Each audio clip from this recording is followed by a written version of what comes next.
Hello dear student, आज का topic है हमारा हिंदी। आज इस वीडियो के माध्यम से हम हिंदी देखेंगे, हिंदी में किस प्रकार तैयारी करें। इस वीडियो के माध्यम से हम देखेंगे हिंदी में क्या क्या पढ़ना है, कैसे कैसे तैयारी करनी है, कौन कौन से टॉपिक को पढ़ना है। तो प्यारे बच्चों, अब आपका ये एग्जाम का ज्यादा समय नहीं है, ये पेपर अब 16 तारीख में है आपका। तो देख लेते हैं इस वीडियो के माध्यम से हमें कौन कौन सी चीज मोस्ट है वो पढ़नी है और किस प्रकार तैयारी करनी है। तो इस बार अगर आप ऐसे तैयारी करेंगे तो प्यारे बच्चों 90+ लाएंगे। देखिए पहले हम देखें शुरू से, जीरो से देखते हैं। पहला टॉपिक है हमारा हिंदी गद्य के विकास संक्षिप्त परिचय। तो ये हिंदी गद्य का जो विकास संक्षिप्त परिचय वो क्या क्या, देखिए शुक्ल युग एवं शुक्लोत्तर युग, इनके बारे में आपको पढ़ना है, शुक्ल युग एवं शुक्लोत्तर युग के बारे में।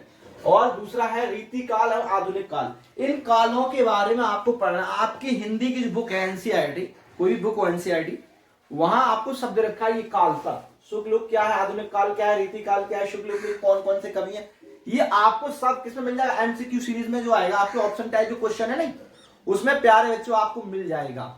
और वहां से आप पहले उसको इस पूरे इतिहास को इसको पढ़ें, फिर उसमें से क्वेश्चन देखें, उसके प्रैक्टिस वाले क्वेश्चन भी हैं और वहां की प्रैक्टिस करें, पढ़ पढ़ के देखें उनको। इस प्रकार आपको ये पढ़ना है, लगभग आपके 20 क्वेश्चन आएंगे वो, और 20 आपको करने हैं, ठीक है, इनसे संबंधित आएंगे ज्यादातर।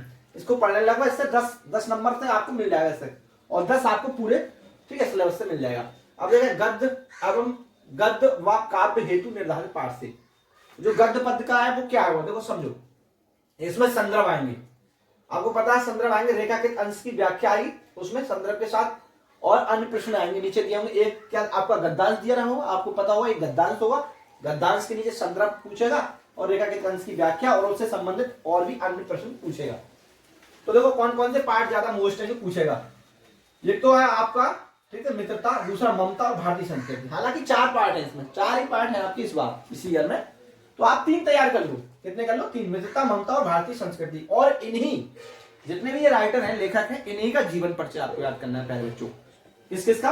रामचंद्र शुक्ल का, आचार्य रामचंद्र शुक्ल है, जयशंकर प्रसाद है और डॉक्टर राजेंद्र प्रसाद है। बोर्ड में आपको इन तीनों में से एक मिल जाएगा सॉलिड। भाई 4 तो है, 3 आप याद कर रहे हैं, क्या दिक्कत है? 3 ऑप्शन में सर हम एक कर ले तो आचार्य रामचंद्र शुक्ल कर लो, डॉक्टर राजेंद्र प्रसाद तभी मिल जाएगा, मगर तीनों कर लो और बेटर रहेगा थोड़ा, ठीक है। ज्यादा इसको रटना नहीं है, सिस्टम से देखना है थोड़ा, ठीक है। जीवन परिचय, उनका साहित्य परिचय वो देखना है, उनने क्या योगदान है, उनकी शिक्षा क्या, उनकी माता पिता का नाम और जन्म कब हुआ, मरण कब हुआ, सारी चीजें बस इस पर विशेष ध्यान देना है और इसे थोड़ा लिख लिख के देख लो, टॉपिक बाई टॉपिक रिवाइज कर लो, ठीक है, तीनों कर लो। अब काव्य वाला देख लो। अब ऐसी काव्य का है, ये गद्य हो गया, ये काव्य वाला। काव्य में कौन कौन से देखो लेसन है, पद है।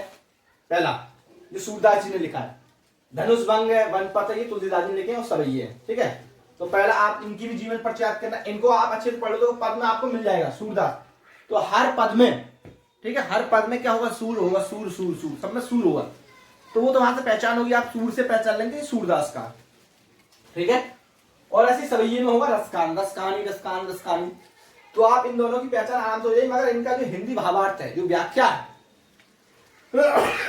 सॉरी, उनको आप ढंग से पढ़ना है, उसको थोड़ा इसका अर्थ देख लो, ठीक है। कहीं क्वेश्चन बैंक से, किताब से वहां देख लो आपने। अगर कहीं कोई भी टॉपिक आपको प्रॉब्लम आ रही हो समझने में तो मुझे कमेंट्स करो, मैं उस टॉपिक पे वीडियो बना दूंगा प्यारे बच्चों। तो इनको देखना है मैं, ठीक है। और सूरदास है, तुलसीदास, तुलसीदास का कौन सा, धनुष भंग और वनपथ, इन तीनों चैप्टरों को यानी कि पथ को और धनुष भंग को, वनपथ पर और सभी को अच्छे से पढ़ लो। और तीनों ही, ठीक है, तीनों ही कवियों का आप जीवन परिचय याद कर लो, तीनों का, हाँ, सूरदास, तुलसीदास, रसकान, और ज्यादा करो तो महादेव वर्मा कर लो, एक महादेव वर्मा। हालांकि इन तीनों में से आपको कोई ना कोई मिल जाएगा, इन्हीं तीनों से, ठीक है। इन्हीं का आपको क्या मिल जाएगा, इनसे आपको संदर्भ मिल जाएगा, इनसे उसका व्याख्या वगैरह सौंदर्य का आप सब कुछ मिल जाएगा। ये कर लो, बहुत शॉर्ट ट्रिक से बता रहा हूं मैं। अब काव्य सौंदर्य देखो, अब ये हो गए आपके दोनों, इनको आपको अब काव्य सौंदर्य के क्या देखो, रस, हास रस, करुण रस, ये आपको याद करना, हास रस और करुण रस, आपके ये दो ही है, 2 रस है, हास रस और करुण रस। इनकी परिभाषा, इनका उदाहरण और इनकी पहचान भी बहुत करना बहुत जरूरी है, ठीक है। पहचान करना है, मात्रा लगाना है, पहचान करना है आपने, ठीक है। परिभाषा में ये पढ़ा होगा, आपने नहीं कराया तो एक बार इसको रिवाइज कर लो, देख लो, नहीं पढ़ा तो इसको याद कर लो प्यारे बच्चों। अब देखो अलंकार है, उपमा अलंकार और उत्प्रेक्षा अलंकार, ये भी इनको भी ऐसे करना है, इनकी परिभाषा, उदाहरण और पहचान, ठीक है, इन्हीं की। और छंद कौन से, सोठा और रोला, इनके लक्षण देखना, उदाहरण और पहचान। लक्षण में वही परिभाषा वगैरह लिखी जाती है, ठीक है, लक्षण में परिभाषा लिखी जाती है इसकी, उदाहरण और पहचान वगैरह, लक्षण, ये सब आपको तैयार ही करना है सारी चीजें, ठीक है। इसका पूरा सिस्टम आपको देख लो, ये मैंने मेन चीज आपको बता दी। अगर आप इस प्रकार ऐसे, ठीक है, इस कॉन्सेप्ट आप तैयारी करोगे तो प्यारे बच्चों बहुत अच्छे से नंबर आएंगे आपके। और क्या कह रहे हैं, हिंदी व्याकरण, अब हिंदी व्याकरण देख लें। हिंदी व्याकरण में क्या आएगा, आपका उपसर्ग आएगा जी, उपसर्ग आएगा, आ अन ऐसे वर्ड आएंगे जी, लिखते हैं मैंने आ अन अन, जैसे आ से अमन है, अन है, अनपढ़ है, अधिकार है, ठीक है, आप अपमान है, ऐसे ऐसे वर्ड बनाने को आएंगे, एक या दो, ठीक है, आपको ऐसे बना के लिखनी है। अब ये प्रत्यय है, इसमें ये बाद माना लिखाई है, पिटाई है, तत्व महत्व ता, ठीक है, महत्वता, ठीक है, और जो पन है, बचपन है, घबराहट है, ऐसे वट हट बट ऐसी हो गया, ठीक है, आपको करना है। समास, दो ही समास है आपके, द्वंद्व समास, द्विगु समास, ठीक है, ये दो पर समास है, आप देख लेना आपके, ठीक है, सिलेबस में है। पर्यायवाची शब्द है आपके, पर्यायवाची शब्द थोड़े कुछ पढ़ लेना, उन्हें याद करना, पर्यायवाची शब्द। फिर संस्कृत व्याकरण अनुवाद देख लो। संधि आपकी एक ही संधि है, ठीक है, कोरोना काल के वजह से आपकी जो चैप्टर आपका 30% कटा हुआ है सिलेबस, उसमें केवल एक ही संधि है, यड़ संधि। अगर आपको ये पहचानने को भी आ जाए तो केवल एयर संधि पे ही लगाना है, जैसे ऑप्शन में आ गया एमसीक्यू सीरीज में, तो केवल एयर संधि पे ही आपको क्लिक करना है। अगर बनाने को नहीं आया, केवल पहचान पूछ ले कौन सी संधि है, तो केवल आपको ध्यान रखना है एयर संधि ही होगी, और संधि नहीं है, केवल आपकी एयर संधि है बस। शब्द रूप है, फल के, मधु के, नदी के, लिए मैं 3 बताए, इनमें से एक आपको मिल जाएगा, आप अच्छे से इनको याद कर लेना। निबंध रचना वही जनसंख्या पर्यावरण, ठीक है, और जनसंख्या पे नियंत्रण, ठीक है, और पर्यावरण प्रदूषण है, ठीक है, वनों का महत्व है, इन पे आपको मिल जाएगा, वनों का महत्व है, ठीक है। और मैंने बताया कि जनसंख्या के संबंध जो भी है, इन टॉपिक में आप निबंध देख लेना, बहुत इंपॉर्टेंट निबंध है ये।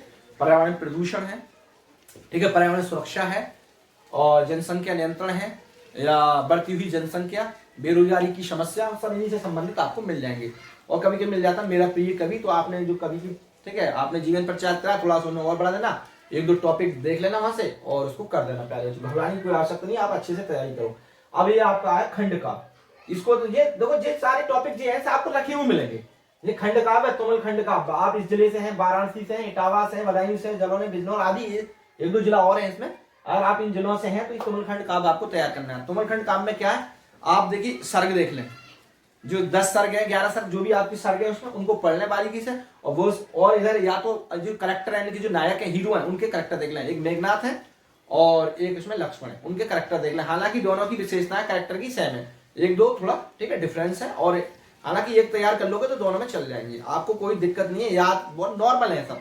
तो प्यारे बच्चों, अगर कोई चीज टॉपिक में आपको दिक्कत है, ऐसे ये तमल खंड का आप समझ में नहीं आ रहा है, या आपको ये निबंध समझ में नहीं आ रहा है, कोई भी इसमें से टॉपिक आपको समझ में नहीं आ रहा, आप याद कर रहे हैं, आपको समझ नहीं आ पा रहा है, कहीं भी कोई दिक्कत है, तो मुझे कमेंट्स के माध्यम से बस बताएं, तो मैं उसको, ठीक है, उसी टॉपिक पर आपको वीडियो अपलोड कर दूंगा। Thanks watching for this video.